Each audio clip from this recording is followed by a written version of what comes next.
আমার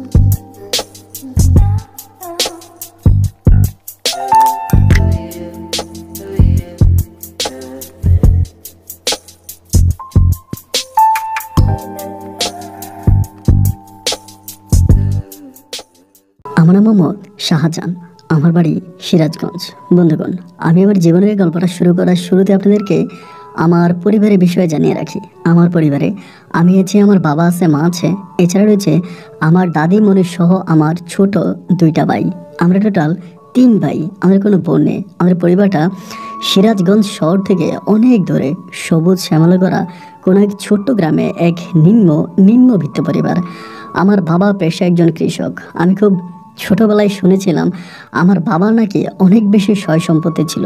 শুনেছিলাম আমার দাদা নাকি এই এলাকার রাজা ছিলেন। এই এলাকায় যত সয় সম্পত্তি আছে তার বেশিরভাগের মালিক ছিলেন আমার দাদা। কিন্তু একটা পর্যায়ে আমি শুনেছি আমার দাদার নাম ছিলেন নাদের আলী মুন্সি, এবং নাদের আলী মুন্সি এত বেশি টাকা পয়সার মালিক ছিলেন, এত সয় সম্পত্তির মালিক ছিলেন যে নাদের আলী মুন্সিকে এই অত্র এলাকার মানুষ, সিরাজগঞ্জের মানুষ এক নামে চিনত, অনেক অনেক ভালোবাসতো। উনি মানুষের বিপদে আপদে এগিয়ে আসতো, ছুটে আসতো মানুষকে সাহায্য করার জন্য। নাদের আলী মুন্সির মতো দ্বিতীয় কোনো মানুষ এই সমাজে হতে পারে না, এরকমটাই জানতো আপনার আমাদের এলাকার মানুষজন। কিন্তু আমার দাদার সাথে একটা ভয়ঙ্কর রকমের ঘটনা ঘটে। এই ঘটনার দিকে আমি পরেই যাই। আমি শুধু এইটুকুনি বলে রাখি, আমার দাদা এক সময় খুব বড়লোক ছিলেন, আমরা অত্যন্ত গরিব। এবং আমি যখন বড় হই, মানে আমি যখন বুঝতে শিখি, আমি তখন থেকে দেখে আসছি যে আমার বাবা অন্যের জমিতে কাজ করে, অন্যের জমিতে ফসল ফলায়, অন্যের জমিতে কাজ কাম করে খুব কষ্ট করে আমাদের 3 বেলা আহার জোগাড় করে। আমরা 3 বেলা পেট ভরে ভাত খেতেও পারি না, এতটাই অভাব অনটন থাকে। ছোটোবেলায় থেকে আমার পড়াশোনার প্রতি কোনো মনোযোগ ছিল না, আমি পড়াশোনা করি নাই। খুব ছোটোবেলা থেকে আমি বাবার সাথে মাঠে ঘাটে কাজ করে বড় হই। বাবার সাথে আমি কাজ করে বাবা আমাকে মাঠে নিয়েছে, এমন করে আমার শৈশবের দিনগুলো কাটে। এভাবে দিন আর রাতগুলো কাটতে কাটতে একটা পর্যায়ে মোটামুটি প্রায় আমি অনেকটাই বড় হয়ে যাই। এবং যখন বড় হই তখন আমি এই বিষয়টার উপরে ডিটেলসে জানতে পারি। আমার দাদার যে কবরটা ছিল, আমার দাদার কবরটা এরকম একটা জায়গায়, মানে আমাদের যে হাইওয়ে রাস্তা ছিল, হাইওয়ে রাস্তার খুব সামনে পাশেই হচ্ছে আমার দাদার কবরটা। এবং খুবই বড় করে, খুবই সুন্দর করে, মানে সেই আমলে, মানে দাদা যখন মারা গেছিল সেই মুহূর্তে নাকি কবরটাকে পাকা করে খুব সুন্দর করে করা হয়েছিল। অথচ শুনে অবাক হয়ে গেলাম যে আমার দাদাকে নাকি অন্য কারো জমিতে দাফন করা হয়, এবং যেই ওই জমির মালিক, ওনার নাম হচ্ছে সিরাজ আলী। সিরাজ আলী বলে আমার দাদার সাথে আমার দাদার এক পরিচিত বন্ধু ছিলেন, তিনিও মারা গেছে। ওই সিরাজ আলীর জায়গার মধ্যেই নাকি আমার দাদাকে কবর দিয়েছিল। এই বিষয়টা তখন আমাকে খুব অবাক করতো। একদিকে আমার দাদি আর আমার বাবা বলতো আমার দাদা নাকি এই এলাকার রাজা ছিলেন, তিনি ছিলেন অগাধ সয় সম্পত্তির মালিক। তাহলে আমার মনে প্রশ্ন জাগলো, যে মানুষটার এত সয় সম্পত্তি ছিল সেই মানুষটাকে কেন অন্যের জমিতে দাফন করতে হলো? এই প্রশ্নের উত্তর খুঁজতে গিয়ে বেরিয়ে আসে অনেক বড় এক তথ্য। আমি জানতে পারি আমার দাদার অগাধ সয় সম্পত্তির মধ্যে আমার দাদার খুবই ঘনিষ্ঠ বন্ধু ছিল সিরাজ আলী, যিনি ছিলেন অত্যন্ত গরিব এবং হতদরিদ্র। তো সিরাজ আলী আমার দাদার সাথে থাকতেন এবং আমার দাদার খুব ঘনিষ্ঠ বন্ধু ছিলেন, দুজনে একসাথে চলাফেরা করতেন। এবং আমার দাদা যথেষ্ট পরিমাণের মহৎ এক লোক ছিলেন। সিরাজ আলীর কথায় আমার দাদা অনেক কিছু শুনতেন। সিরাজ আলী আমার দাদার সাথে থেকে দুমুঠো ভাত জোগাড় করে ওনার ছেলে মেয়েকে খাওয়াতেন। এই অবস্থার ভিতরে তিনি আস্তে আস্তে আমার দাদার অনেক কাছের হয়ে যায়, এবং কাছের হয়ে যাওয়ার পরে সিরাজ আলী আমার দাদার চেয়েও একটু বেশি শিক্ষিত ছিল, পড়াশোনা জানা ছিল, এবং তিনি কাগজপত্র, দলিলপত্র এগুলো অনেক কিছুই বুঝত। এবং তিনি আমার দাদা জীবিত থাকতেই কীভাবে জানি আমার দাদার সয় সম্পত্তিগুলো তিনি সব কিছু তিনার নামে দলিল করে নেয়। এটা কিন্তু আমার দাদা তার জীবন দশায় জানতো না। এবং একটা পর্যায়ে যখন আমার দাদা মারা যায়, দাদার মৃত্যুর ঠিক 3 মাস পরে এই সিরাজ আলী তখন আমাদের ঘর বাড়ি, আমাদের জায়গা সম্পত্তি আস্তে আস্তে করে দখল করতে শুরু করে। সেই মুহূর্তে আমার বাবা অনেকটা ছোট ছিলেন, এবং বাবা তখন বাধা হয়ে দাঁড়ালো যে কেন আমার বাবার সয় সম্পত্তি আপনি দখল করবেন। সিরাজ আলী তখন আস্তে আস্তে করে আমার দাদার কাছ থেকে নেওয়ার সম্পত্তির দলিলগুলো বের করতে শুরু করে। একে একে এই দলিলগুলো আমাদের গ্রামের সবার সামনে তিনি তুলে ধরে, এবং গ্রামের সবাই দলিলগুলো দেখে আমার আব্বাকে বলে, তুই চিল্লে কোনো লাভ নাই, এই সম্পত্তির মালিক সিরাজ আলী। তোর বাবা মৃত্যুর আগে সবকিছু সিরাজ আলীর নামে উইল করে দিয়ে গেছে, এই সমস্ত কিছুর মালিক সিরাজ আলী, তোরা এখানে কোনো কিছুর মালিক নেই, সুতরাং এই বিষয় নিয়ে কথা বলে চিল্লাচিল্লি করে কোনো লাভ হবে না, মুখ বন্ধ রাখ। এরকম করে আমার বাবাকে সবাই তখন ধমক দেয়। কিন্তু আমার বাবার কষ্ট হচ্ছে, আমার বাবার কথা হচ্ছে যে মোটেও তো এটা হতে পারে না, এটা সম্পূর্ণ মিথ্যা এবং ভ্রান্ত একটা কথা। কারণ আমার দাদা কখনোই, মানে আমার বাবা বলতেছিল যে তার বাবা কখনোই ওই সম্পদ সিরাজ আলীকে দেয়নি। সিরাজ আলী দিনে রাতে মিলে আমাদের পরিবারে থাকতো, আমাদের এখানে কাজ কাম করতো, আমাদের এখানে খাবার খেত এবং খুবই দরিদ্রভাবে উনি ওনার জীবন পরিচালনা করতো। এই মানুষের নামে কেনই বা আমার দাদা তার সমস্ত সয় সম্পত্তি দিয়ে দিবে, এটা কোনোভাবে আমার বাবার মাথায় আসতেছিল না। আমার আব্বা তখন গ্রামবাসীর কাছে গিয়ে বলল যে এটা অন্যায়, এটা অপরাধ এবং সিরাজ আলী আমার বাবার সাথে জুলুম করেছে, তিনি অন্যায় করেছে। এবং আমার বাবা জীবিত থাকা অবস্থায় কেন সিরাজ আলী গ্রামবাসীকে বলল না যে আমার দাদা তাকে সমস্ত সয় সম্পত্তি দলিল করে দিয়েছে, এটা কেন বললো না? এই প্রশ্নের জবাবে সিরাজ আলী তখন পুরো গ্রামবাসীকে জানায় আমার দাদা নাকি তার জীবন দশায় সিরাজ আলীকে বলে গেছে যে আমি যতদিন বেঁচে থাকি ঠিক ততদিন আমার এই সম্পত্তির যে আমি তোমাকে দিয়েছি এটা তুমি গ্রামের কাউকে জানাবা না। এবং আমার দাদার সাথে যেহেতু আমার বাবার সম্পর্ক, মানে আমার দাদার সাথে যেহেতু সিরাজ আলীর সম্পর্ক খুব মধুর ছিল, সেখানে গ্রামবাসী মোটামুটি সবাই মেনেই নিল যে হয়তোবা আমার দাদা তার সমস্ত সয় সম্পত্তি সিরাজ আলীর নামে লিখে দিয়েছে। তখনকার সময়গুলো খুব কষ্টে কাটতেছিল, কোনোভাবে আমার আব্বা এগুলো মানতে পারতেছিল না। এরপরও আমার আব্বাও খুব বেশি শিক্ষিত ছিল না, তারপরেও দলিলপত্র কাগজপত্র নিয়ে ঘাটাঘাটি করে যে উত্তর আমার বাবা পেল তা ওই সিরাজ আলীর কথাই ঠিক। আসলে মূলত সিরাজ আলী আমার দাদার সমস্ত সয় সম্পত্তিগুলো নিজের নামে দলিল করে নিয়েছে। এটা আমার দাদা ইচ্ছায় দেয় কিংবা অনিচ্ছায় দেখ বা যেভাবেই দেখ, সিরাজ আলী বর্তমানে মালিক। একটা পর্যায়ে আমার বাবা আইনের দুয়ারে ঘুরতে ঘুরতে খুব ক্লান্ত হয়ে গেল। এক পর্যায়ে যে মানুষটা সোনার চামচ মুখে দিয়ে দুনিয়াতে এসেছে, যে কখনো মাঠে ঘাটের দিকে ফিরে পর্যন্ত তাকায়নি, আমার বাবার সমস্ত সয় সম্পত্তি হারানোর পরে তখন মাঠের একজন দিনে খেটে ওঠা কৃষক হয়ে যায়। আমার আব্বা তখন দিন মজুরের মতো কাজ করতে থাকে এবং বাবার ঘরে একটা পর্যায়ে আস্তে আস্তে করে আমার মায়ের থেকে আমি দুনিয়াতে আসি এবং এমন করে আমাদের পরিবারটা সামনের দিকে অতিবাহিত হচ্ছিল। তো সিরাজ আলী সব কিছুই, মানে সিরাজ আলীর এক ছেলে আছে যার নাম হচ্ছে সোবাহান আলী। তো বিশেষ করে সিরাজ আলীও মারা যায় একটা পর্যায়ে। সিরাজ আলী মারা যাওয়ার পরে এই সিরাজ আলীর সমস্ত সয় সম্পত্তিগুলোর মালিক হয়ে যায় সোবাহান আলী। সোবাহান আলী হচ্ছে টোটাল 4 ভাই, এর মাঝে সোবাহান আলী সবার বড়। তো তিনি মূলত সব কিছু দেখাশোনা করে, জায়গা সম্পত্তি ব্যবসা বাণিজ্য যত যাই আছে এই সব কিছুই তিনার আন্ডারে হতো, তিনি সব কিছু দেখাশোনা করতো। তো এরকম করতে করতে একটা পর্যায়ে সোবাহান আলী, মানে আমার দাদার যে কবরটা ছিল, আমার দাদার কবরকে কিন্তু অনেক যত্ন করতো, অনেক ভালোবাসতো এবং আমার দাদার কবরের কাছে গিয়ে মাঝে মাঝে হচ্ছে তিনি নামাজ পড়তেন। এবং ওই সোবাহান আলী ইভেন আমার দাদার কবরের কাছে গিয়ে তিনি এটাও করতেন, মাঝে মাঝে এখানে মিলাদ ডাকতেন, হুজুর ডাকতেন, কোরআন তালাওয়াত করতেন, কোরআন খতম করতেন, যেগুলো আমার বাবার করার কথা ছিল এগুলা ওই সোবাহান আলী করতো। তো অনেক সময় সোবাহান আলীকে অনেকে জিজ্ঞেস করতো যে কেন এরকমটা করে, অন্যের কবরের কাছে তিনি কেন এতটা ভক্তি দেখায়, তার মূল কারণটা কি। এই বিষয়ে যখন সোবাহান আলীর কাছে জানা হয়, সোবাহান আলী তখন একটা কথাই বলে যে আমার বাবা নাকি বলে, মানে ওনার বাবা মানে সিরাজ আলী নাকি বলেছিল যে যত যাই হোক যাতে কখনোই এই মানে নাদের আলীর কবরকে অসম্মান করা না হয় এবং সবসময় যাতে নাদের আলীর কবরকে সম্মান করা হয় এবং নাদের আলীর মানে কবরের যাতে দেখভাল করা হয়, এরকম করেই নাকি সোবাহান আলীকে সিরাজ আলী বলে যায়। এই জন্যই সোবাহান আলী আমার ওই দাদার কবর মানে নাদের আলীর কবরকে তিনি মাজারের মতো করে পরিচর্যা করেন। তো এভাবে তখন সময়গুলো কাটতেছে, আমরা দেখি খুব অবাক হই, মানে আমার দাদার কবর দেখলে মনে হয় যে আমার ওই কবরের সাথে কোনো সম্পৃক্ততাই নেই, আমরা সম্ভবত ওই কবরের কেউই না। এই কবরের মূল মালিক সম্ভবত হচ্ছে সোবাহান আলী। সোবাহান আলী যেরকম করে কবর দেখাশোনা করে ওনারই সম্ভবত কবরটা। এরকম করে সময়গুলো কাটতে কাটতে এক পর্যায়ে আমি প্রায় অনেকটাই বড় হয়ে যাই, আমার বয়স প্রায় 18 থেকে 19 বছরের কাছাকাছি।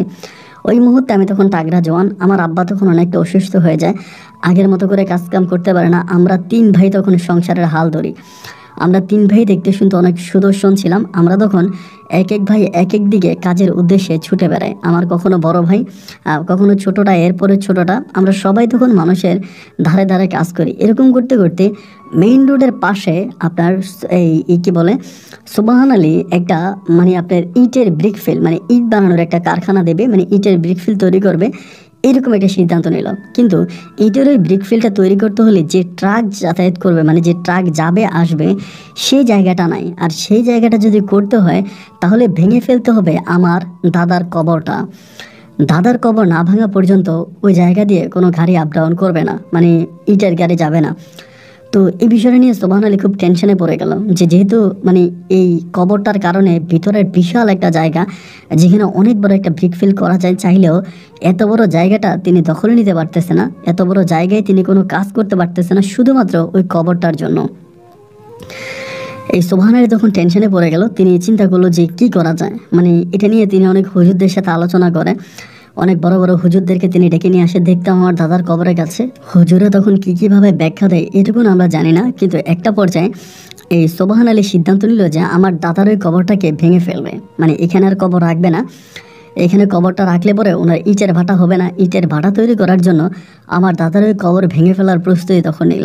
এবং কবর যেদিন ভাঙবে ওই দিন বুলডোজার নিয়ে আসছে, যেহেতু এটা অনেক ভিতর থেকে মানে অনেক নিচ থেকে আপনার ইট দিয়ে করা, মানে একদম বহুতল ভবন বিল্ডিংয়ের মতো করে মানে নিচটা এরকমভাবে করা হয়েছিল, এবং ওইটা সিরাজ আলী নিজের হাতেই করে গেছে, মানে সোবহান আলীর বাবা। এরপরে তিনি বুলডোজার নিয়ে আসলো যে কবরটা ভেঙে ফেলবে এবং এখানে কবর রাখবে না, কবরের উপর দিয়ে ট্রাক যাবে, এরকম একটা অবস্থা তিনি করলো।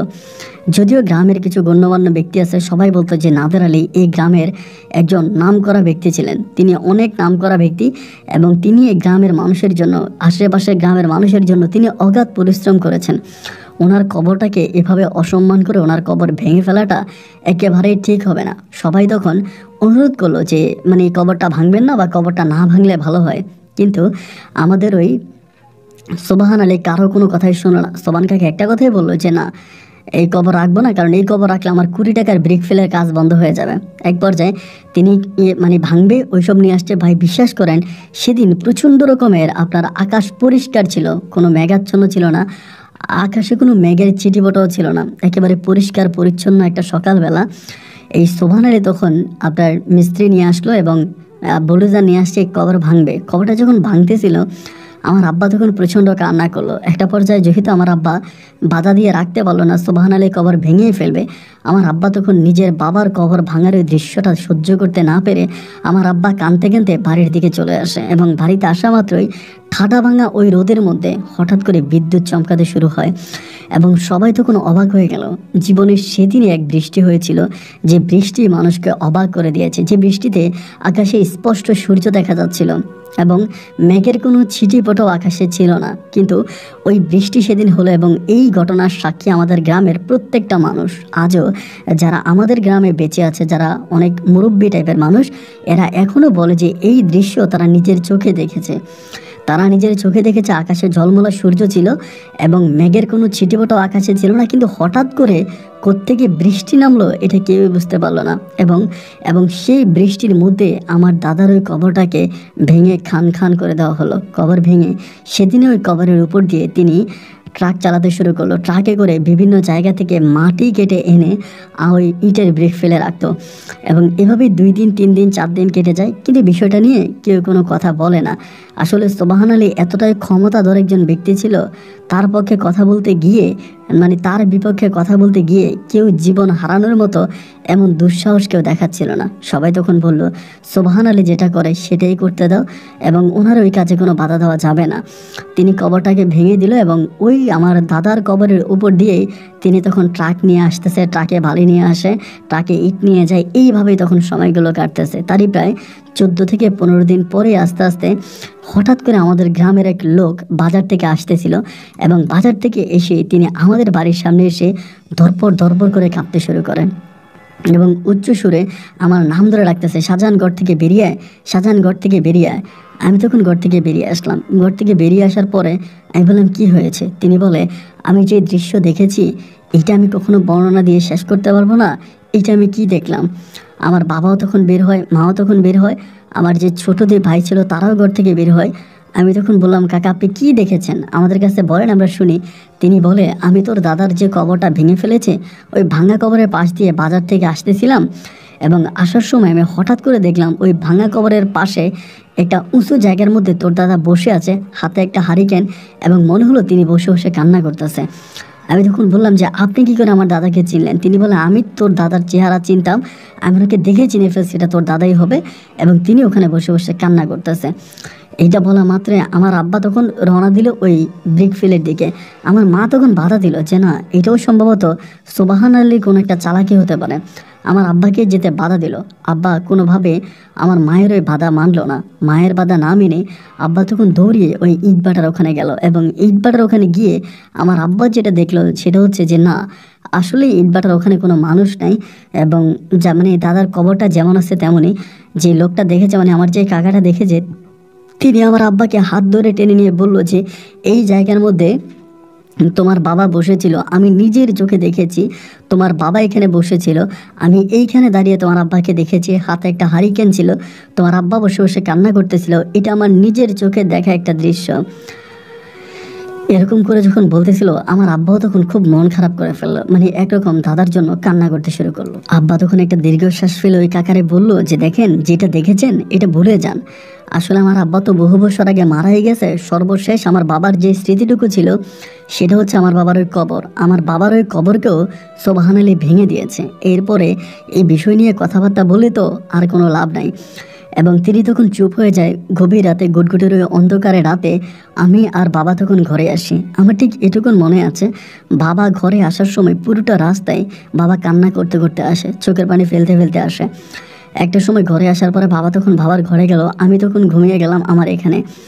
এবং এর পরের দিন সকালবেলা আমি যখন মাঠে কাজে গেলাম, তখন আমাদের ওই মাঠে কাজ করতে আসা লোকের মাঝে আমি একটা নতুন খবর শুনতে পেলাম, যেটা শোনার পরে আমি যতটা না রাগ করেছি তার চেয়েও বেশি খুশি হয়েছি।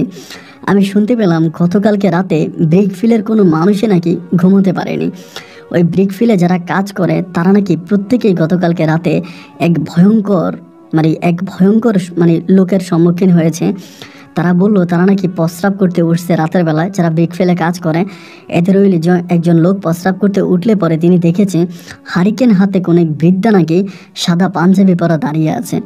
এবং এই দৃশ্য দেখার পরে সেইখান থেকে চিৎকার দিয়ে ঘরে গেল, এবং ঘরে যাওয়ার পরে সবাইকে ডেকে আনলো। তাদের ওই ব্রিক ফেলে যারা কাজ করে প্রত্যেকেই তখন বেরিয়ে আসলো লাঠি সোটা হাতে নিয়ে, যার কাছে যেটা ছিল সব কিছু নিয়ে বেরিয়ে আসার পরে তারা দেখলো যে না, এইখানে আসলে কোনো মানুষ নাই। এবং এরপরেই শুরু হলো এক ভয়ানক ঘটনা। এরপরে নাকি সারা রাত তারা নাকি এক বৃদ্ধার কান্নার শব্দ শুনতে পেয়েছে। এরকম করেই নাকি সময়টা কাটতে থাকলো, সারাটা রাত কেটে গেল। এবং ওই দিনে বিকালবেলা তারা তখন সিদ্ধান্ত নিল যে ব্রিকফিলে তারা কেউ আর কাজ করবে না। ব্রিকফিলে কেউ আর কাজ করবে না। নাদার আলী তখনও ঢাকায় মানে আপনার সুবহান আলী তখনও ঢাকায় থাকতো, তিনি গ্রামে থাকতো না।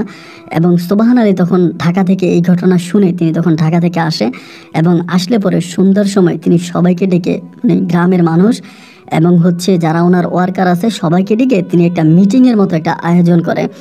তো ওই ঘটনা কি ঘটেছে বা ঘটনার কি হবে এটা জানার জন্য আমিও তখন সেই মিটিংয়ে উপস্থিত হই। যদিও ওই মিটিংয়ে আমাদের গ্রামের অনেক মানুষরাই গিয়েছিল, গ্রামের অনেক লোকেরাই গিয়েছিল। আর সুবহান আলী আসলে এমনি তো গ্রামের মানুষরা সবাই ওনার কাছে যেত। এটা সত্য যে মানুষ যদি গ্রামের মানুষ কোনো বিপদে পড়তো, আর্থিকভাবে কোনো সমস্যায় পড়তো, এই সুবহান আলী কিন্তু উনি ওনার সাধ্যমতো মানুষকে হেল্প করতো, সাহায্য করতো। এই জন্য দেখা যায় উনি শহর থেকে আসলে পরে গ্রামের মানুষ ওনাকে হুমড়ি খেয়ে পড়তো ওনার উপরে সাহায্যের জন্য। তো সেদিনও গ্রামের অনেকগুলো মানুষ গেল ওই সুবহান আলীর কাছে। আমিও তখন তাদের পাশে গেলাম। যাওয়ার পরে সুবহান আলীর সাথে তখন বসে বসে কথা বলতেছিল সবাই, এবং ওই ঘটনার বিস্তারিত তিনি জানতে চায়। এইভাবে যেই ছেলেটা ঘটনাটার সম্মুখীন প্রথম হয়েছে তে সমান বিস্তারিত সব কিছু ভেঙে বলে যে এরকমভাবে আমি রাতে প্রস্রাব করতে উঠি, এবং উঠার পরে আমি স্পষ্ট দেখতে পাই যে একটা সাদা পাঞ্জাবি পরা বৃদ্ধা, যার চেহারা ছিল ভয়ঙ্কর আকৃতির, তিনি হাতে একটা হারিকেন নিয়ে দাঁড়িয়ে আছে। এবং আমি দৌড়িয়ে এসে সবাইকে জানালাম, জানানোর পরে সবাই তখন বেরিয়ে আসলো। আসার পরে কাউকে দেখলো না। সুবহান আলী তখন বলল, এইটা তোমার একটা ভুল ধারণা, হয়তো ঘুমের ঘরে ঘুম থেকে উঠেছ এবং চোখ ডলতে তুমি হয়তো কোনো লাইটের কোনো সেতু দেখেছো বা কোনো আলো দেখেছো। যেহেতু ঘুমের ঘরে ছিল, তুমি যেটা দেখেছো এটা তুমি ঠিক দেখো নাই, এটা কিছুই না। এরপরে সবাই বললো যে না, আমরা তো সারা রাত এরকম কান্নার শব্দ শুনেছি, একটা মানুষ কান্না করেছে, সারা রাত আমরা কান্নার শব্দ শুনি। ওই সুবহান আলী তখন সবাইকে বুঝিয়ে বলে যে তোমরা আসলে যে কান্নার শব্দ শুনেছো এটা সম্ভবত এরকমও হতে পারে, কারণ এটা তো একটা হাইওয়ে রোডের পাশে, আর হাইওয়ে রোডে রাত্রের বেলায় প্রচুর পাগল ঘোরাফেরা করে। সেই কোনো এক পাগলই হয়তো ব্রিকফিলের আলো দেখতে পেয়েছে, ব্রিকফিলের কাছে এসেছে, এসে তোমাদের ঘরের কাছে বসে কান্না করেছে। বিষয়টা এরকম হতে পারে, কারণ এছাড়া আর কোনো কিছু হবে বলে আমার কাছে মনে হয় না। তোমরা ভয় পেও না, প্রয়োজনে আজকে রাতে আমি ব্রিকফিল স্টে করব। যখন সোবহান আলী নিজেই ব্রিকফিলে থাকার সিদ্ধান্ত নিলেন, ঠিক তখনই সবাই তখন সোবহান আলীর সাথে ওই ব্রিকফিলে রাত কাটানোর সিদ্ধান্ত নিলেন। একইভাবে সবাই তখন ওই ব্রিকফিলে থাকবে। আমিও তখন ঘটনাটা শুনে মজা করে বাড়ির মধ্যে আসলাম, এবং বাড়িতে আসার পরে এই ঘটনা আমি তখন আমার আব্বাকে জানাইলাম যে আব্বা জানো এরকম এরকম একটা ঘটনা ব্রিকফিলে হইতে আছে। আমার আব্বা তখন একটা দীর্ঘশ্বাস ফেলে বলল, আল্লাহর গজব এদের উপরে পড়বে, আল্লাহ ওদেরকে কখনোই ছাড়বে না।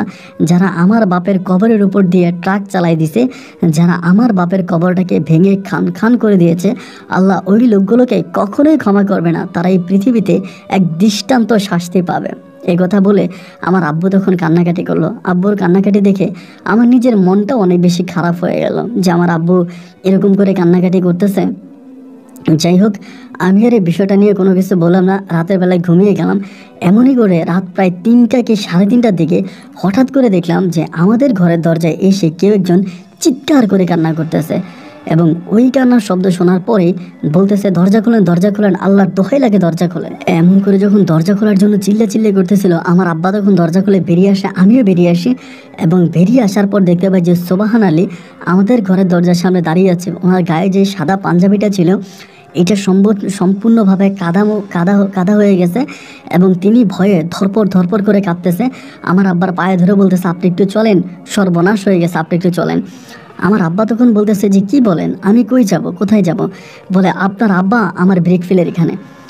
আমার আব্বু তখন বলতেছিল যে আমার বাপ মারা গেছে আজকে এত বছর হয়ে গেল, আপনি এটা কি বলেন? আমি ছোটবেলা আমার বাপ মারা গেছে, এখন আমার আব্বা কোত্থেকে এখানে আসবে? বলে দেখেন আপনার আব্বা এখানে আসছে, এবং গ্রামের অনেকেই দেখছে, আপনার দুটা পায়ে ধরে আপনি আসেন। কারণ ওই সোবহান আলী যেদিন ওই মসজিদে আপনার ওই ইটের ব্রিকফিলে ছিল, সেদিন সে কী করলো, অনেকগুলো মানুষকে, মানে আমাদের গ্রামের অনেকগুলো মানুষকে সেদিন সে তার সাথে রেখেছিল, যারা মুরব্বী টাইপের মানুষ, যারা আমার দাদা নাদার আলীর সাথে চলাফেরা করেছে বা যারা নাদার আলীকে চিনত।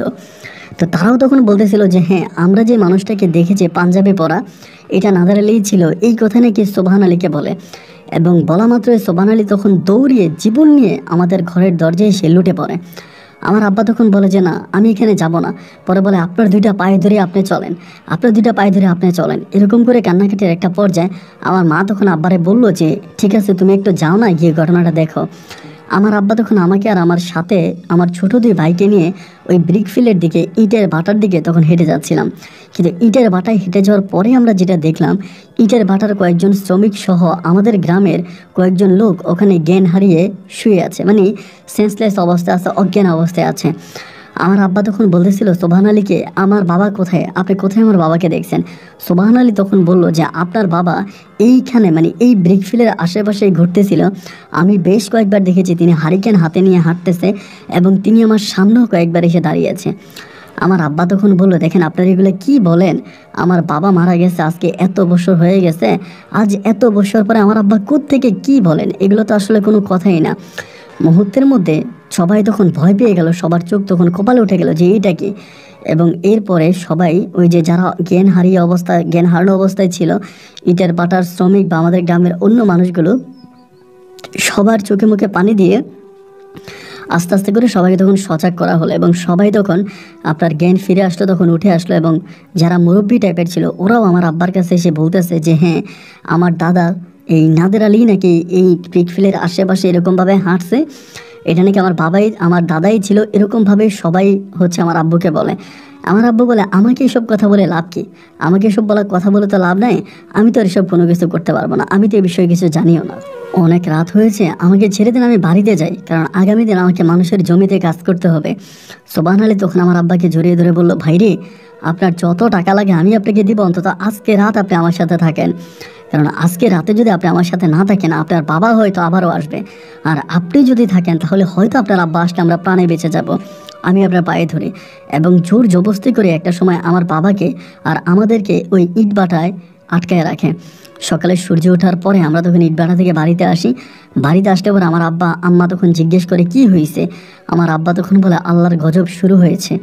আমি হচ্ছে আল্লাহর গজব এদের উপরে পড়ুক, এরা আমাদের সমস্ত সয় সম্পত্তিগুলো জোর করে দখল করে নিয়েছে, জোর করে দলিল করে নিয়েছে। আমার সন্তানরা যারা পায়ের উপর পা তুলে খাইতো, এরা আজকে মানুষের লাথি উস্টাকে বড় হচ্ছে। তো আল্লাহর গজবকে তাদের উপরে পড়বে না, এবং আল্লাহর গজব পড়াই শুরু হয়েছে। আমার আম্মা তখন বলে এরকম করে গজব গজব করো না, এইটা আসলে আল্লাহ সহ্য করবে না, একটু চুপ থাকো। আমার বাবাকে তখন মোটামুটি চুপ করাই দেয় আমার মা। এরপরে যেটা ঘটলো, আমরা তখন মাঠে কাজ করতে গেলাম, এবং মাঠে কাজ করতে গিয়ে ইটের ভাটার পাশে আমি কাজ করতাম মাঠে। এবং কাজ করার একটা পর্যায়ে দেখলাম যে সাদা সাদা পাঞ্জাবি পরিহিত অনেকগুলো লোককে নিয়ে আসছে সুবহান আলী, যারা পাঞ্জাবি পরা অবস্থায় দেখে যাদেরকে মনে হলো বড় ধরনের বুজুর্গ হতে পারে। আমার দুই ভাই, আমি, আমার বাবা তখন মাঠে কাজ করতেছি। একটা পর্যায়ে আমি আব্বারে বললাম যে আব্বা কি হয় একটু দেখে আসি। আমার আব্বা বলে ওইদিকে যাওয়ার প্রয়োজন নাই, ওখানে গিয়ে সময় নষ্ট হবে।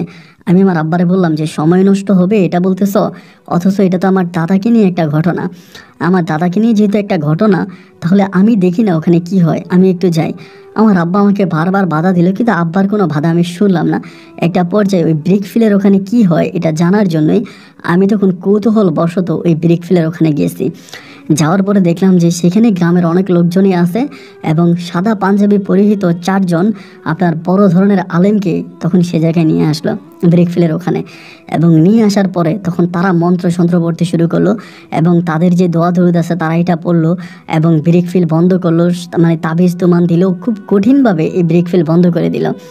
দেখতে দেখতে আসরের আজান দিয়ে দিল, এবং আসরের আজানের সময় ওই কবিরাজগুলো তখন ওই সুবহান আলীকে বলতেছিল যে আমরা চলে যাচ্ছি, তুমি ভয় পেও না, এরপর থেকে তোমার ব্রিক ফিলে আর কোনো কিছুই হবে না, এরপর থেকে তোমার ব্রিক ফিলের কোনো মানুষ সমস্যার মধ্যে পড়বে না, এরপর থেকে সবাই ঠিক থাকবে। এই কথা বলে মাগরিবের কিছুক্ষণ আগ মুহূর্তে ওই 4 জন মাওলানা ওই ইটের ভাটা ত্যাগ করে তারা চলে যায়। আমি তখন আমার বাবার কাছে আসি। বাবা তখনও আমার ছোট 2 ভাইকে নিয়ে মাঠে কাজ করতেছিল। আসার পরে বাবার আমি বললাম যে বাবা জানো এই ঘটনা। আমার আব্বা বলে যতই কিছু করুক এরা ছাড় পাবে না। রাত যখন ঘনিয়ে আসে, সন্ধ্যা যখন হয়ে যায়, গধূলি ওই সন্ধ্যাতে আমি আর আব্বা মাঠের ওই আপনার ওই সেচ দেওয়া পানিতে হাত মুখ ধুয়ে ভাইয়েরা সব পরে বাড়িতে আসি। মাগরিবের পরে মা তখন আমাদেরকে খাবার দেয়, ডাল ভর্তা দিয়ে আমরা তখন ভাত খাই। ভাত খেলে পরে আমি তখন একটু দোকানের দিকে যাই। আমার 2 ভাই আব্বুর সাথে ঘুমানোর সিদ্ধান্ত নেয়, এবং দোকানে গেলে পরে পুরো দোকান জুড়ে একটাই আলোচনা, একটাই সমালোচনা। নাদের আলী মুন্সি আমার দাদা গ্রামে ঘুরে বেড়াচ্ছে হারিকেন হাতে নিয়ে, এবং যাকে তাকে ভয় দেখাচ্ছে, যার তার সামনে গিয়ে পড়তেছে, এবং রাতের বেলায় ব্রিক ফিলের কোনো মানুষকে ঘুমোতে দিচ্ছে না। এইরকম একটা অবস্থা তখন তৈরি হয়।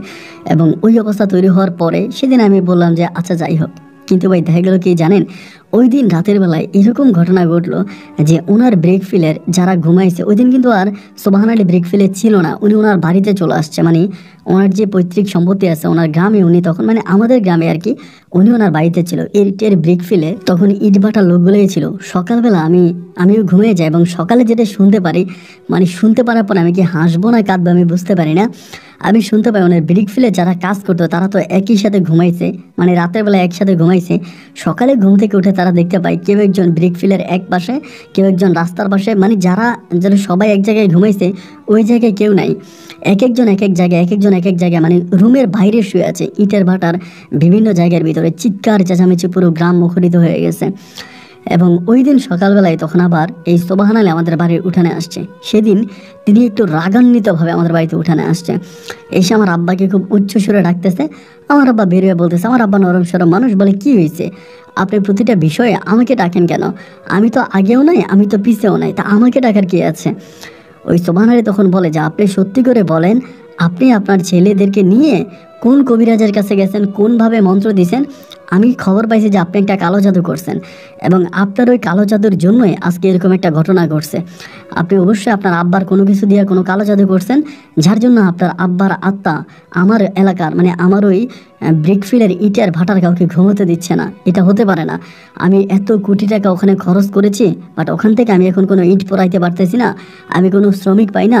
আমার শ্রমিকদের উপর এভাবে নির্যাতন করা হয়, ওদেরকে এভাবে দৌড়ায় রাতে বিরাতে, তো এটা হতে পারে না। আপনি আমাকে বলেন যে কি হয়েছে। কেন এরকমটা হচ্ছে? আমার আব্বা বলে, দেখেন ভাই, আমারে আপনি বকা দেন, গালি দেন, ধমক দেন, যা খুশি তাই করেন, কিন্তু কেন এটা ঘটতেছে, কি কারণে ঘটতেছে, এর কোনো সঠিক ব্যাখ্যা বা সঠিক উত্তর আমার কাছে নাই। আমি আপনাকে এই বিষয়ে কোনো কিছু বলতে পারবো না। এমন করে যখন আমার আব্বাকে বলা হলো, মানে ওই ইকে বলা হলো, তখন আমার আব্বা মানে ওই সোবহান আলী তখন বললো যে, দেখি তোমার আব্বার আত্মা কিভাবে আমার কি করতে পারে। এরপরে সোবহান আলী তখন করলো কি, গ্রামের সব মানুষকে জড়াইত করলো, এবং যেহেতু তার টাকার গরম আছে, টাকার জঞ্জনানি আছে, এবং টাকার ওই জঞ্জনানিতে গ্রামের সব মানুষ মোটামুটি সোবহান আলীর ডাকে সাড়া দিল। এবং সাড়া দেওয়ার পরে তিনি বলল যে, প্রতিজনকে আমি 200 টাকা করে দিব, তোমাদেরকে 200 টাকা করে দিব জনপ্রতি, তোমরা সারা রাত আমার ইটের ভাটা পাহারা দিবা, এবং আমার ইটের ভাটা যে শ্রমিকরা আছে তারা ঘুমাবে, তোমরা পাহারা দিবা। কোত্থেকে ওই মানে নাদের আলী মুন্সির আত্মা আসে, ওই নাদের আলী মুন্সির আত্মাকে তোমরা দেখবা। এই বলে গ্রামের কিছু মানুষ তখন টাকার লোভী হয়ে ওই সোবহান আলীর কথায় সাড়া দেয়, এবং সাড়া দিয়ে তারা তখন ওই ইটের ভাটা পাহারা দেওয়ার প্রস্তুতি নেয়। গ্রামের প্রায় আপনার 30 থেকে 40 জন যুবক একইভাবে লাঠি হাতে, হারিকেন হাতে তারা তখন গ্রাম পাহারা দেওয়ার জন্য ওই ইটের ভাটার দিকে ছুটে যায়। এবং আমার আব্বা তখন দেখে দেখে হাসতেছে। আমার আব্বা মনে হয় অনেক কিছু বুঝতো, অনেক কিছু জানতো, কিন্তু আব্বা কোনো সময় কোনো কিছু বলতো না। এরকম করে তারা ওইখানে যায়, এবং গেলে পরে তারা তখন ওইটা পাহারা দিবে, মানে ইটের ভাটা পাহারা দিবে। তো আমরাও তো বুঝতেছিলাম না যে কি হয়। গভীর রাতে হঠাৎ করে ইটের ভাটার ওইখান থেকে চিৎকার চেঁচামেচির শব্দ শোনা যাচ্ছে। মনে হচ্ছে ওইদিকে প্রচুর চিল্লাচ্ছে, চেঁচামেচি করতেছে, এরকম একটা শব্দ। এবং এই শব্দটা শুনতে পাওয়ার পরে আমি তখন বাবার এসে ডাক দিলাম, ও বাবা, বাবা ঘুম থেকে ওঠো। বাবা দৌড়ে ঘুম থেকে উঠতে না পারলেও মা তখন উঠে আসছে। উঠে এসে আমাকে বলতেছে, কি হয়েছে? আমি বললাম, মা, ইটের ভাটার ওখান থেকে প্রচুর চিৎকারের শব্দ শোনা যাচ্ছে, তুমি কি শুনতে পাচ্ছ? আমার মা বলে, এত কথা বলিস না তো, এত কথা বলিস কেন? ইটের ভাটার ওখানে কি হয় না হয় এটা কি আমাদের জেনে লাভ আছে? এটা তো আমাদের কিছুই না, আমরা কেন এটা নিয়ে কথা বলবো? এই নিয়ে কথা বলার কোনো দরকার নেই, তোর সকালবেলা কাজ আছে, তুই ঘুমাইতে যা। আমি বললাম যে, মা, এতবার ডাকলাম, বাবা যে উঠলো না। মা বলতেছে, তোর বাবার শরীরটা ভালো না, তোর বাবা শুয়ে গেছে। আমি বললাম, তোর শরীর ভালো না? পুরো গ্রামের সব মানুষ চিৎকার চেঁচামেচিতে উঠলো, আর বাবা বুঝি ঘুম থেকে উঠলো না? মা বলতেছে, আচ্ছা বাদ দে তো বাবা, তুই ঘুমাইতে যা। এরপর আমি ঘুমাইতে গেলাম, এবং ঘুমাইতে যাওয়ার কিছুক্ষণ পরে আমি হঠাৎ করে আমার আম্মার রুম থেকে চিৎকারের শব্দ শুনতে পাচ্ছি। চিৎকারের শব্দ শুনতে পেয়ে আমি তখন দৌড়িয়ে আম্মার রুমের দিকে যাই, এবং আম্মার রুমের দরজা খোলা। আমি রুমের মধ্যে ঢুকেই দেখতে পাই যে আমার আম্মা আমার আব্বাকে জড়িয়ে ধরে চিৎকার করে কান্না করতেছে। আমি তখন বললাম, মা, কি হয়েছে? আমার মা শুধু আমার দিকে তাকিয়ে এটাই বললো যে, শাহজাহান রে, তোর বাবা আর নাই। মানে একদিকে ইটের ভাটার ওখান থেকে চিৎকারের শব্দ শোনা যাচ্ছে, অন্যদিকে আমার আম্মা ঘরের মধ্যে চিৎকার করে কাঁদতেছে। মানে বুঝতে পারতেছিলাম না যে ওই রাতটা আমার কাছে মনে হয় একটা কেয়ামতের রাতের মতো কাটছে। একদিকে ইটের ভাটা থেকে চিৎকার, অন্যদিকে আমার মা এইভাবে কান্না করতেছে। আমি ঠিক বুঝতে পারতেছিলাম না যে এটা কি হচ্ছে, কেন এরকমটা হচ্ছে। আস্তে আস্তে করে কিছু মানুষ ইটের ভাটার দিকে দৌড়ে গেল, এবং কিছু মানুষ আমার আব্বার লাশের কাছে এসে দাঁড়ালো। দেখতে দেখতে সকাল হয়ে গেল, এবং সকাল হয়ে যাওয়ার পরেই আমি আমার আব্বার লাশ নিয়ে দৌড়াদৌড়ি করতেছি, কিন্তু গ্রামের সব মানুষটাই তখন ওই সোবহান আলীর কথায় ইটের ভাটার ওইদিকে গেল। এক পর্যায়ে ইটের ভাটা থেকে খবর আসলো যে সারা রাত নাকি আমার দাদা নাদের আলী হারিকেন হাতে কখনো এদিক দিয়ে মানুষকে দৌড়াচ্ছে, কখনো ওই দিক দিয়ে দৌড়াচ্ছে, এবং কখনো এই পাশে কখনো ওই পাশে বিভিন্নভাবে দৌড়াচ্ছে, এবং তারাও চিৎকার চেঁচামেচি করে পুরো রাস্তাঘাট সব কিছু বন্ধ করে দিয়েছে। সকালবেলা হুজুরকে ডাকলাম, ডেকে বললাম আমার আব্বার লাশ দাফন করার বিষয় নিয়ে, এবং তিনি একটা সিদ্ধান্ত দিল, আমরা দিনে 2টা বাজে আমার আব্বা লাশ দাফন কাফনের ব্যবস্থা করলাম। কিন্তু ভাই বিশ্বাস করেন, সবচেয়ে দুঃখের বিষয় হচ্ছে এইটা, আমার আব্বার কবরে, মানে আমার আব্বার জানাজার নামাজে প্রায় 5 জন মানুষও আসে নাই। সোবহান আলী বলছে যাতে আমার আব্বার দাফনের কাফনের ওখানে লোক না যায়, এই জন্য গ্রামের কোনো লোক আমার আব্বাকে মাটি দিতে আসলো না। আমাদের আশেপাশের বাড়ির ঘরের কিছু মানুষ মিলে আমার আব্বার লাশ তখন আমরা দাফন করি। আমাদের পরিবারে তখন সুখের মাতন চলতেছে। আমার আম্মা, আমার ভাই, আমরা সবাই কান্নাকাটি করতেছি, এবং আমার দাদি কিন্তু সেই মুহূর্ত পর্যন্ত বেঁচে ছিল। আমার দাদি যথেষ্ট পরিমাণের বয়স্ক একজন মহিলা, মানে আমাদের এলাকাতে সবচেয়ে বেশি বয়স আমার দাদির, এবং কত বয়স যে আমার দাদির হয়েছে আমার দাদি এটা নিজেও জানে না, মানে এটাও জানে না। তবে এটুকুন শিওর 100 বছরের বেশিও আমার দাদির হয়েছে। এরপরেও আমার দাদি এতটাই শক্ত যে আমার দাদি এখনও হাঁটতে পারে, এখনও বসতে পারে, এখনও কাজ করতে পারে। মানে আমার দাদি অবিশ্বাস্য একজন নারী ছিলেন, যে এরকম নারী আসলে হয় না। তো এই ঘটনার কিছুদিন পরে এবার নাদের আলী সোবহান আলী যেটা করলো সেটা হচ্ছে আবারও সে লোকজন জড়ো করে, কবিরাজ আনে, হুজুর আনে, ঠাকুর আনে, এই আনে ওই আনে, কখনো হিন্দু কবিরাজ, কখনো মুসলিম কবিরাজ, কখনো বৌদ্ধ, কখনো এটা কখনো সেটা, বিভিন্ন ধর্মের হুজুর টুজুর এনে উনি অনেক চেষ্টা করে কোনো কিছু করার জন্য। কিন্তু যার কারণে অনেক দিন অনেক কিছু করার চেষ্টা করেও এই সোবহান আলী কোনো কিছু করতে পারেনি।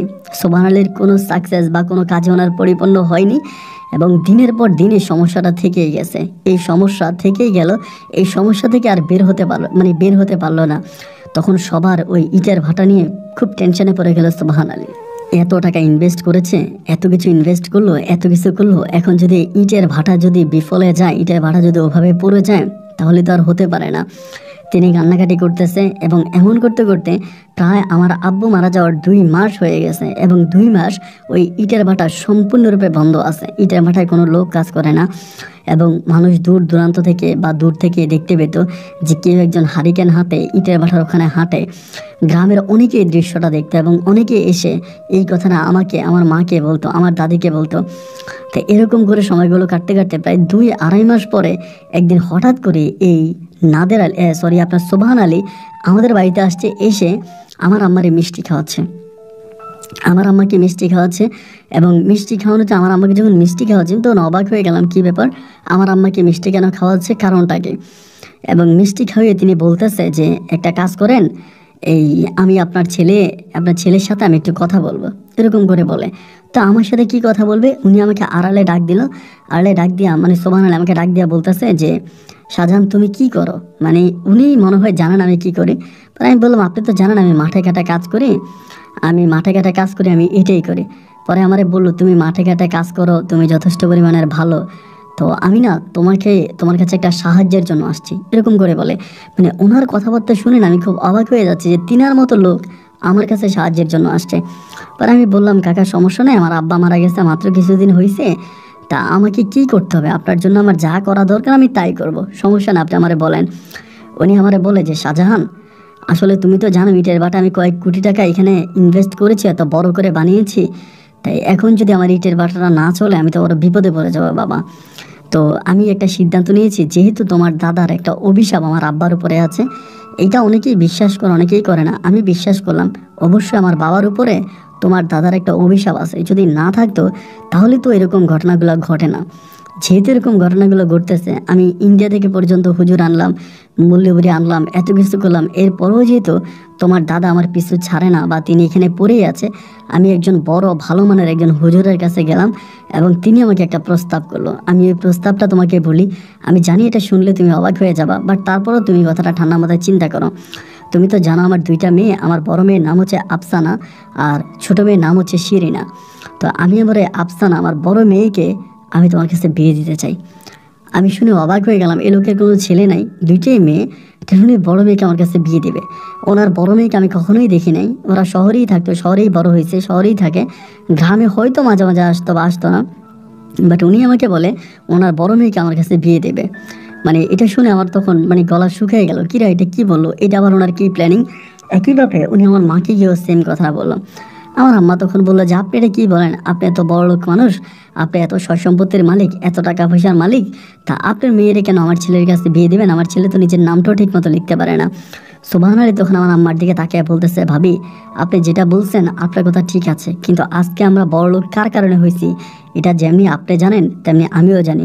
অবশ্যই আমার বাবা সিরাজ আলী নাদের আলী মুন্সির সাথে বেইমানি করেছে, আর বেইমানি করেছে বলেই আজ আমরা এত সয় সম্পত্তির মালিক। আমাদের যে এত প্রপার্টি, এত জায়গা সম্পত্তি, সব কিছুর মালিক কিন্তু হতো আমাদের আজকের শাহজাহান।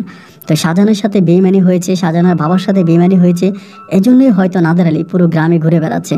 এখানে আরেকটা বিষয় আমি ভুলে গেছিলাম, এরপরে কিন্তু আর ঘটনাগুলো আরও মারাত্মক ঘটে।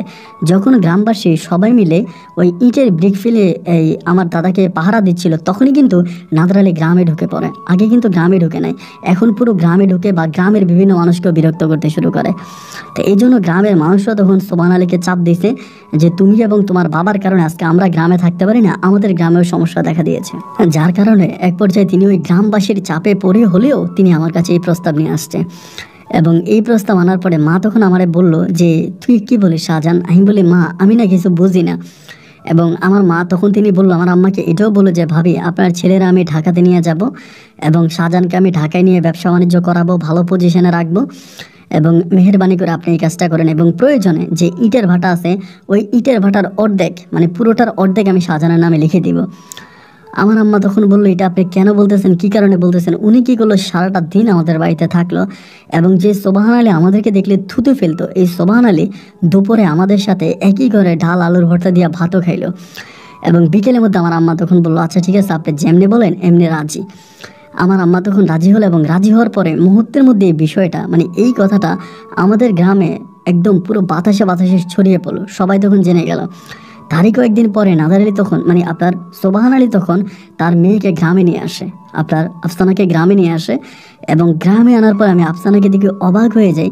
মানে শহরে বড় হয়েছে, শহরে ছিল, বুঝতেই পারেন এত রূপ মানে এত সুন্দর, আমি দেখার পরে মানে মুগ্ধ হয়ে যাই। এত সুন্দর মেয়ে আমি আমার জীবনে প্রথম দেখলাম।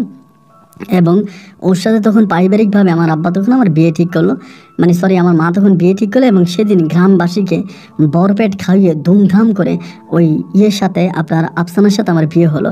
আমার ওই মাটির ভাঙা করে আফসানার সাথে আমার বাসর ঘর হলো।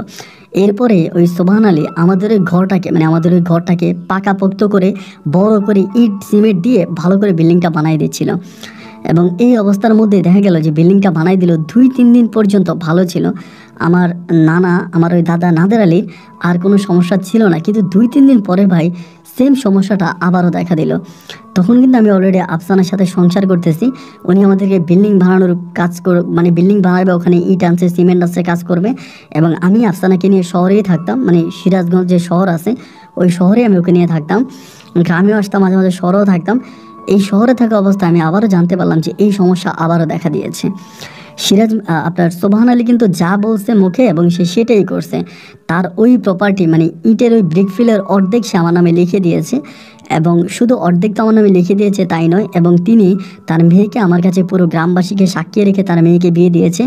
আমাদের যে আমরা কাঁচা ঘরে থাকতাম, আমাদের এই কাঁচা ঘরটাকে পাকা করে দেওয়ার ব্যবস্থা করে, আমার ছোট 2 ভাইকে বিদেশ পাঠানোর ব্যবস্থা করে, মানে আমাদের পরিবারটাকে উনি এত হেল্প করে। এরপরেও আমার দাদা তারপরও তাকে বিরক্ত করতো। এরপরে উনি ইটের ব্রিক ফেলে যাইতো, গ্রামের মানুষের সামনে পড়তো, অনেকেই দেখতো হারিকেন নিয়ে হাঁটে। হারিকেন নিয়ে হাঁটলে কিন্তু সমস্যা হয় না, মানে গ্রামবাসীকে এসে ডাকে এবং ইটের ব্রিক ফেলে যারাই কাজ করতে যায় ওদেরকে বিভিন্নভাবে ভয় দেখায়, ভয়ভীতি দেখায়। এবং একটা পর্যায়ে সোবাহান আলী তখন রাগ করে বসলো যে এত কিছু করলাম, এরপরেও তো নাদার আলীর আত্মাকে আমি থামাতে পারছি না, কি করা যায়। ওই মুহূর্তে আমি বিয়ে করেছি আফসানাকে, প্রায় 4 মাসের মতো হয়ে গেছে, আমি 4 মাস আফসানার সাথে সংসার করতেছি। আর আফসানাও এরকম একটা মেয়ে, আমি গ্রামের ছেলে ছিলাম, হত দরিদ্র ছিলাম, আমার কিছুই ছিল না। এরপরেও কিন্তু আফসানা আমার উপরে বিন্দু পরিমাণের কোনো রকমের মানে আমার সাথে সংসার করবে না বা আমার সাথে থাকবে না এরকম কোনো কিছু তার মাঝে ছিল না। সে আমাকে খুবভাবে আপন করে নিয়েছে। এবার আমি নিজেও চিন্তা করতেছি আমার ওই শ্বশুরের সাথে যে আসলে কি করা যায়। আমি নিজে আমার দাদার কবরে যাই, আমার দাদার কবরে নামাজ পড়ি, আগের মতো করে আমরা কবরটা আবার নির্মাণ করে দিই, মানে কবরটা আগে যে জায়গায় ছিল ওই জায়গাটা নির্মাণ করি এবং আমরা ওই ব্রিকফিলের মাটি নেওয়ার জন্য অন্য একটা পথ আমরা অবলম্বন করে অন্য একটা পথ নিয়ে যাই এবং অন্য আরেকজন থেকে জায়গা কিনে অনেক টাকা খরচ করে আমরা অন্য দিক থেকে ইটের গাড়ি আনিয়ে নিয়ে যাই।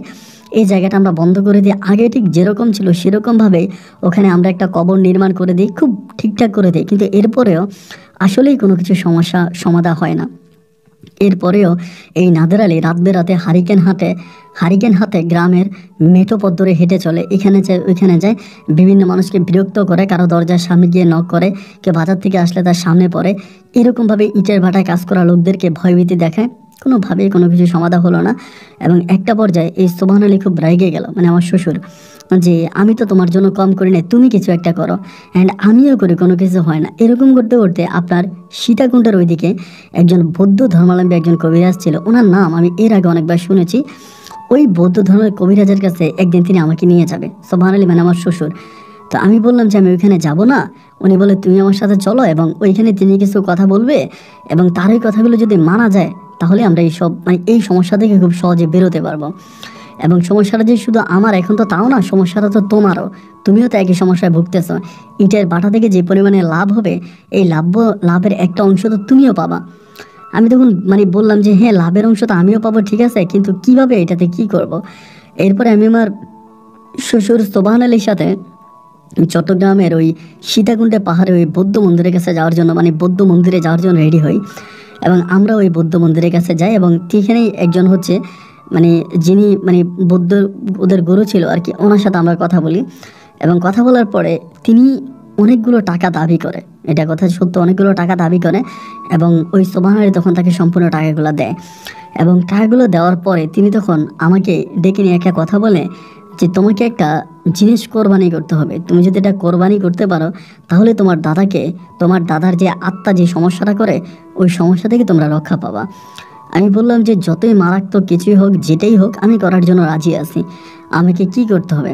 বলে আমি তোমাকে একটা পানি দেব, তোমাকে আমি একটা পানি দেব, এই পানিটা গভীর রাতে আমি একটা ডেট বলে দিব, মানে কোনো এক অমাবস্যা রাতের ডেট বলবো, এবং সেই অমাবস্যা রাতের বেলায় তুমি ওই পানিটা নিয়ে ওই পানিটা তোমার দাদিকে দিয়ে তোমার দাদিকে একা ওই কবরের কাছে পাঠাবা এবং তোমার দাদি ওই কবরে গিয়ে ওই পানিটা ঢেলে চলে আসবে। আমি বললাম আমার দাদি তো একা একা হাঁটতে পারে না। উনি বলে পারবে, তোমার দাদি একা একা হাঁটতে পারবে, এই পানিটা যখন তোমার দাদির হাতে দেওয়া হবে তখন তিনি হাঁটতে পারবে। আমি বললাম মানে তিনি হাঁটতে পারে, লাঠি দিয়ে হাঁটে, কিন্তু ওভাবে পারে না। বলে ওভাবেই পারবে, তুমি ওই পানিটা হাতে দিলে তিনি হাঁটতে পারবে। তবে আমি বললাম তাহলে যেটা কোনো বিষয় না, আমার দাদিকে আমি বললে দাদি রাতের বেলায় যাবে, গিয়ে ওখানে পানি ঢেলে চলে আসবে, এটা তো কোনো বড় ধরনের কথা হলো না। ওই বৌদ্ধ আপনার গুরু তখন আমাকে বলল যে হ্যাঁ, এখানে বড় কথা হচ্ছে এটা করলে তোমার দাদি কিন্তু মারাও যেতে পারে। তবে এটা নিশ্চিত থাকো এই ঘটনার পরে, মানে এই কাজটা করার পরে তোমার নানার, মানে তোমার ওই দাদা আর কোনো সমস্যা করবে না, তোমার দাদার ওই আত্মা গ্রামবাসীকে আর কোনো বিরক্ত করবে না, এবং সর্বোপরি তোমার দাদা এটা থেকে বেঁচে যাবে, মানে তোমরা বেঁচে যাবা। এবং আমি তখন এটা বললাম, আমি তখন থাকে আছি সুবহানাল্লাহর দিকে, আমার শ্বশুরের দিকে। তিনি আমাকে ডাইকে নিয়ে বলতেছে আরে উনি বলছে তোর দাদি মারা যেতে পারে, কিন্তু মারা যাবে সেটা তো আর বলে নাই। আমি বললাম এরপরে যদি দাদির কিছু একটা হয়ে যায়, পরে বলে কিচ্ছু হবে না, তুই পানিটা নে। আমি পানিটা নিলাম এবং আমি জানি না আসলে ওই ইয়ের সাথে আপনার ওই বুদ্ধের সাথে আমার ওই শ্বশুর সুবহানাল্লাহর কি কন্ট্রাক্ট হয়েছে বা কি কথা হয়েছে, শুধু জানলাম, শুধু দেখলাম যেন অনেকগুলো টাকা দিয়েছে। আমি তখন আস্তে আস্তে করে আমাদের ওই সিরাজগঞ্জে আসলাম। আমাদের ওই গ্রামে আসার পরে আমি ভাবতেছি কি করা যায়, কি করতে পারি এবং কিভাবে আমি দাদিকে এটা বুঝাইতে পারি। এবং দাদিকে বললি যে দাদি করে ফেলবে এরকম তো কোনো কথা না, আমার দাদি ঠিক মতো হাঁটতে পারে না। একদিন হলো কি, বিকালবেলা আমি দাদির কাছে গেছি এবং দাদির কিছু পছন্দের জিনিস আছে, ওইগুলো আমি দাদির জন্য নিয়ে গেছি। নিয়ে গিয়া আমি দাদিরে বসায় বললাম দাদি তোমার তো অনেক বয়স হয়েছে, তুমি তো মরণপথের যাত্রী হয়ে গেলা, তো তুমি কি তোমার জামাইরে থামাইতে পারো না? তোমার জামাই যেরকমভাবে মানুষকে বিরক্ত করে, মানুষের কাজে কামে বাধা দেয়, গ্রামের মানুষের ক্ষতি করে, তার কারণে গ্রামের মানুষ ঘুমোতে পারে না, তুমি কি এটা কিছু করতে পারো না? আমার দাদি আমার দিকে তাকায় থেকে বলে তোর নানা তোর দাদার উপরে অনেক অত্যাচার হয়েছে, তিনি এগুলো নিতে পারে নাই, শেষ পর্যন্ত তার থাকার ঘরটা পর্যন্ত ভেঙে দিয়েছে, উনি কী করে সহ্য করবে বল? আমি বললাম দাদি শুধু কি তিনি গ্রামবাসী কষ্ট পাচ্ছে, সে কি কষ্ট পাচ্ছে না? তার আত্মা গ্রামে গুঞ্জে হেঁটে হেঁটে বেড়াচ্ছে এবং গ্রামের লোকজন তো তাকে খারাপ বলে, এবং তার আত্মা মৃত্যুর পরে যদি কারো আত্মা এইভাবে ঘোরাফেরা করে তাহলে এটা দেখে তো গ্রামবাসী ভালোভাবে দেখে না। মানুষও তো আমরা যেই নাদের আলীকে এত সম্মান করতো, এত ভালোবাসতো, নাদের আলীর কথায় উঠতো বসতো, এখন গ্রামের ওই 10 জন নাদের আলীকে ঘৃণা করে। আমার দাদি বলে তা হয়তো করে, কিন্তু আমি কি করবো তুই বলতো? আমি বললাম দাদি তুমি একটা কাজ যদি করো তাহলে দাদার ওই আত্মা আর মানুষকে ডিস্টার্ব করবে না, আর মানুষকে বিরক্ত করবে না। দাদি বলে কি? আমি তখন ওই পানিটা নিলাম, নিয়ে বললাম দাদি তুমি একদিন রাতের বেলায় গিয়ে এই পানিটা ওই কবরস্থানে ঢেলে দিয়ে আসবা, দাদার ওই কবরে। আমার দাদি বলে তো যাবো, তোরে নিয়ে যাবো। আমি বললাম না, আমরা কেউ যাবো না, তুমি একাই যাবা। আমার দাদি বলে আমি হাঁটতে পারি না, আমি কিভাবে যাব? আমি বললাম দাদি তুমি হাঁটতে পারবা, আমি বলবো একটা রাতের কথা বলবো, ওই রাতে তুমি গিয়ে পানিটা কবরে ঢেলে দিয়ে আসবা, এরপরে আমার ওই দাদার আত্মা মানুষকে আর কোনো ক্ষতি করবে না। আমার দাদি বলে এটাতে কি আছে? আমি বললাম শুধু পানি। দাদি তখন লাল কাপড়টা সরিয়ে দেখলো আসলে স্বচ্ছ পরিষ্কার পানি। এর 2 দিন পরেই আমার শ্বশুর সুবহানাল্লাহ তখন আমাকে সিগন্যাল দিল যে হ্যাঁ আজকে রাতে আমি খবর পাইছি, আজকে রাতেই পানিটা ঢালতে হবে। ওই রাতের বেলায় আমি তখন আমার দাদিকে তৈরি করি যে দাদি আজকে রাতের বেলায় তুমি কবরে যাবা এবং কবরের উপরে গিয়ে তুমি পানিটা ঢেলে দিয়ে আসবা। দাদি আমারে বলতেছে দেখ আমার তো অনেক খারাপ লাগতেছে, আবার ভয়ানক কোনো কিছু হয় কি না, ভয়ঙ্কর কোনো কিছু ঘটে কি না? আমি বললাম না, ভয়ানক কোনো কিছু ঘটবে না, ভয়ঙ্কর কোনো কিছু ঘটবে না, তুমি শুধুমাত্র এটা নিয়ে যাবা এবং কবরের উপরে পানিটা ঢেলে তুমি ডিরেক্টলি চলে আসবা, এটাতে কারো কোনো সমস্যা হবে না। দাদি যেতে রাজি হয় না, এরপরও দাদিকে আমি কোনোভাবে রাজি করাই এবং রাজি করানোর পরে রাতের ওই ঘুটঘুটে অন্ধকারে আমার দাদি যখন ওই পানির পাতিলটা হাতে নেয়, আমি বললে আপনি বিশ্বাস করবেন না, মনে হয় যেন আমার দাদির বয়স 20 বৎসরে চলে আসছে। যে দাদি লাঠি হাতে নিয়ে দাঁড়াতেও কষ্ট হয়, সে দাদি মনে হয় সেদিন লাঠি ছাড়া দাঁড়িয়ে যাবে। এবং আমি তারপরে অর্ধেক পথ পর্যন্ত দাদির সাথে গেলাম। যাওয়ার পরে ব্রিকফিল্ডটা তখন পুরো অন্ধকারাচ্ছন্ন ছিল, কারণ ওই ব্রিকফিলে ইটের ভাটায় কোনো মানুষ ছিল না। চারদিকে থাকা অন্ধকার, গুটগুটে অন্ধকারে আমার দাদি তখন একটা হারিকেন হাতে নিয়ে এবং একটা লাঠি হাতে নিয়ে আস্তে আস্তে করে দাদার ওই কবরের দিকে হেঁটে যাচ্ছিল।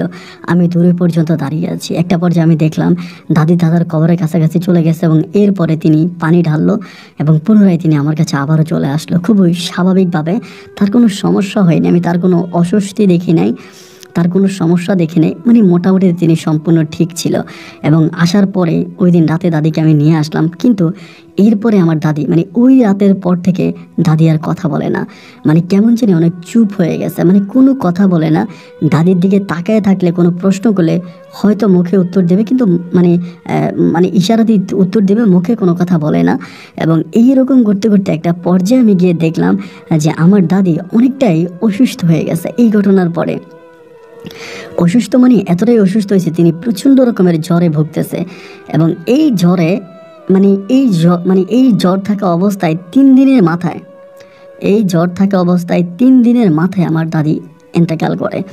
এবং আমি এটা শুধুমাত্র আমি জানি, আমি এটা আমার মাকেও বলি নাই, কাউকেই বলি নাই যে আমি দাদিকে দিয়ে এরকম একটা ভয়ঙ্কর কাজ করিয়েছি, এটা আমি কারো কাছে বলি নাই। এবং একটা পর্যায়ে আমার দাদি তখন মারা গেল। এবং দাদি মারা যাওয়ার পরে এই যে একটা সমস্যা ছিল আমার দাদার, এই সমস্যাটা হয়নি। কিন্তু এখানে আরেকটা বিষয় আমি বলতে ভুলে গেছিলাম। আমার দাদি এই ঘটনাটা ঘটানোর পর থেকে আমি প্রায় প্রতি রাতে স্বপ্ন দেখতাম যে আমার দাদা আগুনে পুড়তেছে, আমার দাদা আগুনে পুড়তেছে এবং আমার দাদার ওই শরীরের মধ্যে অন্য কেউ একজন মানে আগুন নিয়ে মানে দাদার দিকে মারতেছে। আমি প্রায় দাদি মারা যাওয়ার 3 দিন 4 দিন পর্যন্ত আমি এই স্বপ্নটা প্রতিনিয়তই দেখতাম যে কেউ একজন আমার দাদার গায়ে পানি ঢালতেছে, মানে আগুনের লালা ঢালতেছে, আর আমার দাদা প্রচুর কান্না করতেছে, চিৎকার করতেছে, মানে এমন একটা অবস্থা। কিন্তু মানে সৌভাগ্যের বিষয় হচ্ছে যে এরপরে দাদাকে আর কোনোভাবে আমাদের ওই গ্রামে দেখা যায়নি, দাদার কোনোভাবে আমাদের গ্রামে আসেনি। এবং গ্রামের যে একটা সমস্যা ছিল আমার দাদার ওই আত্মা নিয়ে, ওই সমস্যাটা সম্পূর্ণভাবে সমাপ্ত হয়ে গেল। এবং দাদা মারা যাওয়ার পরে দাদার ওই কবরের পাশে আমার দাদিকে মাটি দিলাম, ওইখানেই মাটি দিলাম, যেহেতু এখানের ইটের ভাটা বন্ধ এবং ওই জায়গার মালিকও যেহেতু সোবাহান আলী, ওইখানেই তখন আমি দাদারে দাফন করলাম, দাদিরে মাটি দিলাম, ওই জায়গাটার মধ্যে খুব সুন্দর করে দিলাম। এবং এরপরে সব কিছু ঠান্ডা হয়ে গেল। এরকম করে সময়গুলো কাটতে কাটতে একটা পর্যায়ে আমার বউ আফসানা তখন বেবি কনসেপ্ট করলো। এবং বাচ্চাটা কনসেপ্ট করার কিছুদিন পরেই হঠাৎ করে আফসানা বলতেছে যে ওর বাচ্চাটা নষ্ট হয়ে গেছে, মানে বাচ্চাটা মারা গেছে পেটের মধ্যে। এটাতে আমি অনেক কষ্ট পাইতাম। ওই সময় আমি সোবাহান আলীর গাড়ি দিয়ে চলাফেরা করতাম, সোবাহান আলীর গাড়ি দিয়ে এদিকে যাইতাম ওদিকে যাইতাম। এবং উনি আমার শ্বশুর হিসেবে ওনার যত ব্যবসা বাণিজ্য যা কিছু ছিল সব কিছু আমি দেখাশোনা করতাম।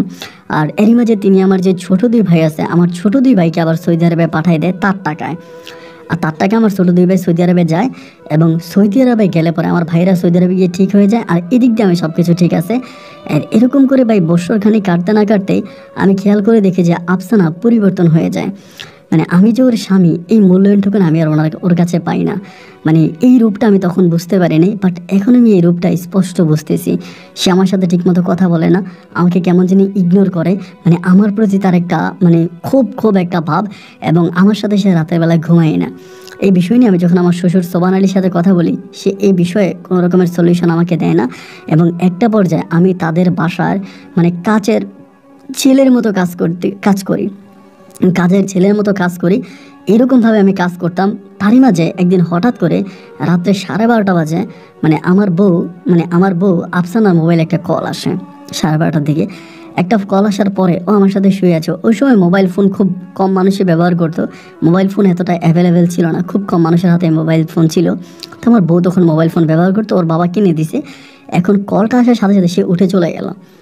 মানে আমার কাছ থেকে উঠে বারান্দায় গিয়ে কথা বলে যখন আসছে, আসার পরে আমার তখন রাগ হলো যে এত রাতের বেলা আমি তোমার হাজব্যান্ড, তোমার সাথে আমি শুয়ে আছি, তুমি কেউ একজন কল দিয়েছে, তুমি আমার কাছ থেকে উঠে চলে গেলা কেন? মানে এইটা নিয়ে জাস্ট কথা কাটাকাটি হলো। এক পর্যায়ে আমাকে জুতা দিয়ে পিটাতে শুরু করলো। আমি সেই জুতার বাড়ি খেয়েও কিন্তু ওকে কোনো কিছু বললাম না। পরের দিন সকালবেলায় সে গিয়েই আমাকে ডিভোর্স করে দিল। মানে কোন অপরাধে আমাকে ডিভোর্স করলো, আমার অন্যায়টা কী ছিল আমি সত্যিই জানি না।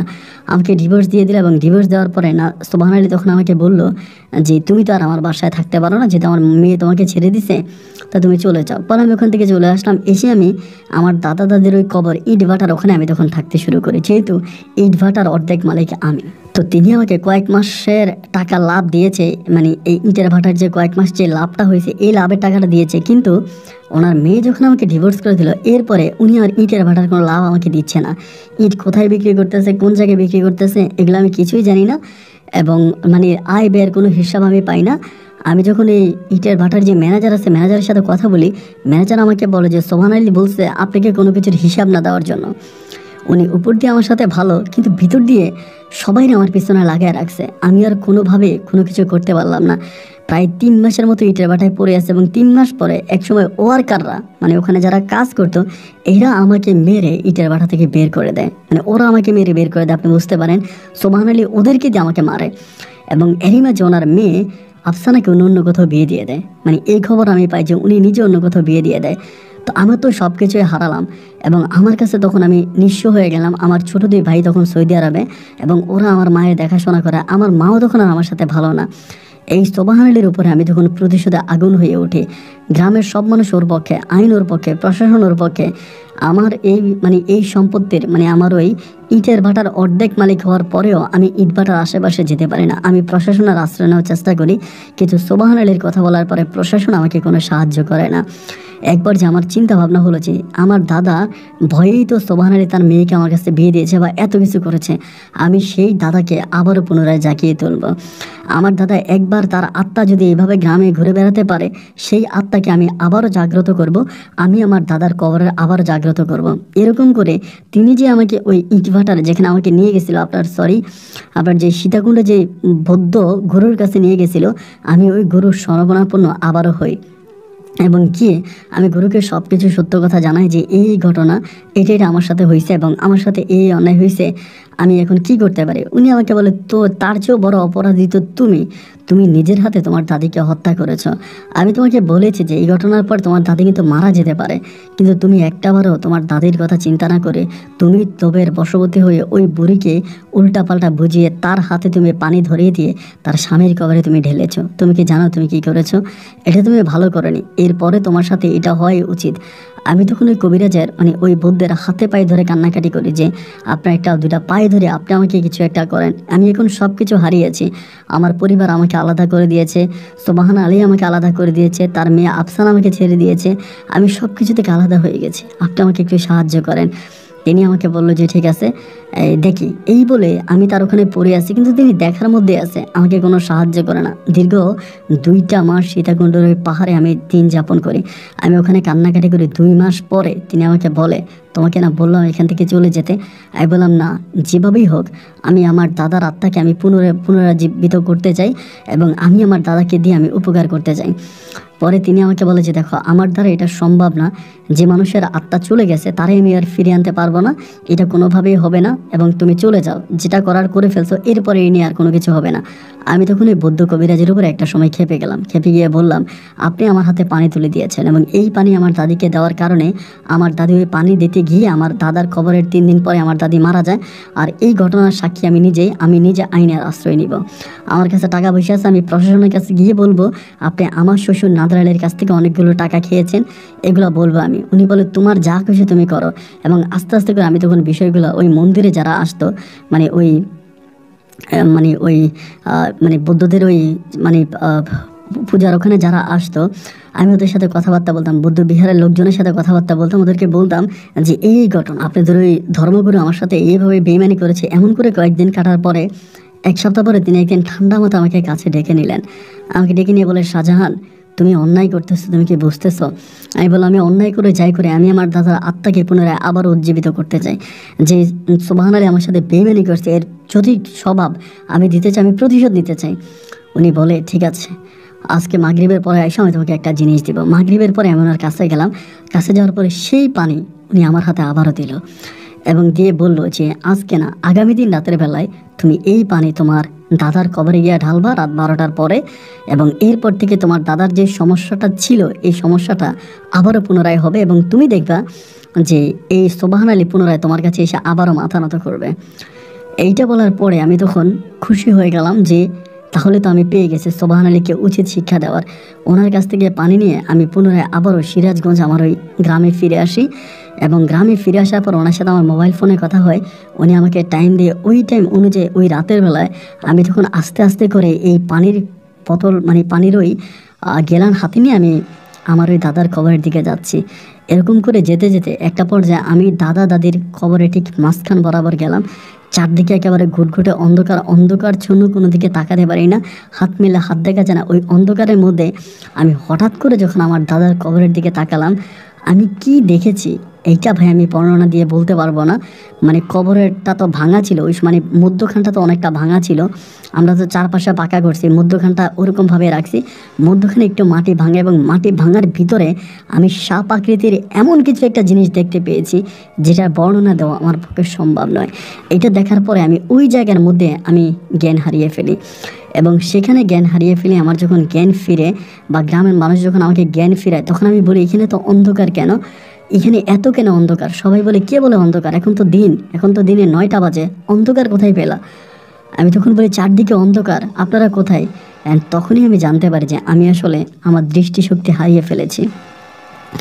আমি আমার চোখে আর দেখতে পাচ্ছি না, শুধু চোখে দেখা না, এবং আমার শরীরের শক্তি এতভাবেই কমে গেছে যে আমি আর কোনোভাবে হাঁটা চলা ঠিকমতো করতে পারি না, ঠিকমতো খাওয়া দাওয়া করতে পারি না, এবং এক পর্যায়ে আমি সর্বশেষ এই গ্রামের একজন ভিক্ষুক হিসাবে রূপান্তরিত হলাম। গ্রামের মানুষ প্রতি বৎসরে যেই ধরেন আপনার এই যে চাঁদা আসে বা যে টাকা আসে, যে যাই কিছু আসে, এই সব কিছু যে আপনার ফিতরার টাকা, কোরবানির টাকা আমাকে আল্লাহর ওস্তাদে, এবং এসব খেয়ে আমি বেঁচে আছি। আমার মা এখনও জীবিত আছে। আমার মা আমার ভাইদেরকে নিয়ে সিরাজগঞ্জ শহরে থাকে, আমার 2 ভাই বিয়ে করছে, তারা এখন ভালো আছে, মাকে নিয়ে তারা সুস্থ আছে। অথচ আমার মা, আমার ভাইয়েরা একটা বার আমার কোনো খবর নেয় না, এবং সোবাহান আলী যিনি আমার শ্বশুর, তিনিও আমার কোনো খবর নেয় না। গ্রামের মানুষের ফিতরা এবং আল্লাহর ওস্তাদের টাকায় আমার দিন কাটে। আমি এখন খুবই অভাব অনটনে দিন কাটাচ্ছি, জানি না কতদিন বেঁচে থাকবো। তবে আমি যে পাপ করেছি, এই পাপ থেকে আল্লাহ আমাকে মাফ না করলে আমি মাফ পাবো না।